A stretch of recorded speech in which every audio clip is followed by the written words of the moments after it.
Bonjour, je m'appelle Anna González Sola, je suis artiste et je vais vous parler d'un voyage que j'ai fait en Corée, d'après lequel j'ai travaillé. J'ai fait une grande série de peintures. Alors tout d'abord, il faut que je vous dise que si j'étais en Corée, c'est parce que j'ai toujours été très attirée par l'Asie et que notamment j'avais déjà fait deux voyages, l'un au Japon et l'autre en Chine.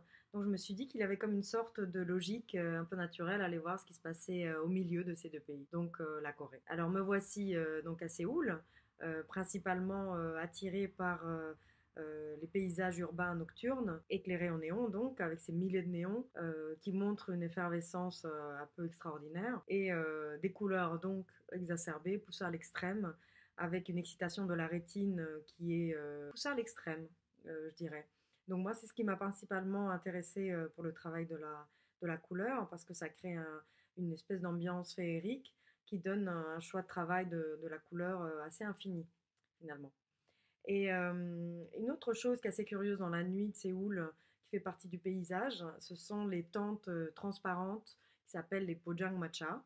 C'est une sorte de food truck coréen, enfin c'est de Séoul, où on peut aller grignoter des petites choses. Alors, c'est très particulier aussi comme ambiance qui est créée par ces Pojang Matcha parce que on voit pas très bien ce qui se passe à l'intérieur. C'est des tentes qui sont transparentes, semi-opaques, il y a la buée, il y a beaucoup de choses qui se passent à l'intérieur et on ne sait pas, c'est assez mystérieux. Et ça contraste en plus avec l'extérieur qui sont souvent des petites ruelles pour le coup assez sombres et on est vraiment intrigué. Alors, dans ce registre de champignons lumineux dans la nuit, une fois qu'on a compris que ce sont des lieux où on peut aller grignoter des choses, on voit qu'à l'intérieur, c'est très convivial. Il y a de tout type de personnes qui se retrouvent là à boire et à manger. Alors, qu'est-ce qu'ils boivent? Ils boivent beaucoup. Et qu'est-ce qu'ils mangent? Ils mangent absolument de tout. Des choses assez incroyables, très très bonnes, très curieuses. On peut évidemment trouver des brochettes de toutes sortes et des larves de soie, de vers de soie, ce qui ne sont pas très bons, franchement, mais c'est pas mal, c'est plutôt bon. Des poulpes séchées, enfin des formes assez extraordinaires. Ce qui m'emmène à vous parler du deuxième sujet qui m'a énormément inspiré, c'est le marché de poissons du sud-ouest de Séoul. C'est un marché fabuleux parce qu'il a des dimensions immenses, où il y a une activité frénétique assez incroyable. Et tout est ponctué, c'est comme un paysage qui est ponctué par un éclairage au néon et à des lampes qui pendent un peu partout, et des couleurs, toujours ces couleurs qui reviennent sans cesse, qui sont vraiment très très présentes. Alors soit dans les bacs, soit dans les plastiques de protection qu'utilisent les travailleurs.